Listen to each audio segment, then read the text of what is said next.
मैंने अभी आपको बताया कि मॉनेटरी पॉलिसी कमेटी चाहती है कि वो 2012 का कंज्यूमर प्राइस इंडेक्स का 2012 जो बेस ईयर है उसका टारगेट 2 से 6% ऑफ कंज्यूमर प्राइस इंडेक्स रखना चाहती है। अब यहाँ पे एक कॉन्सेप्ट है समझने वाला कि मॉनेटरी पॉलिसी कमेटी ऐसा क्यों चाहती है कि आज के प्रेजेंट डेट में अगर मैं 2012 के बेस ईयर को कंपेयर करूं आज 2023 के साथ, तो हमारी इन्फ्लेशन कंज्यूमर प्राइस इंडेक्स 2 से 6% तक बढ़ गया होना चाहिए।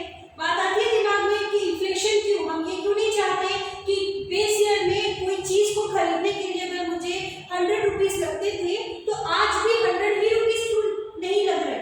हम क्यों चाहते हैं कि उसका रेट थोड़ा सा कुछ परसेंटेज बढ़ जाए। मॉनेटरी पॉलिसी कमेटी ने 4% +2 -2 क्यों डिसाइड किया है, इस बात को समझिए। इन्फ्लेशन बुरा नहीं है, इन्फ्लेशन अच्छा है। एक कॉन्सेप्ट समझिए। मान के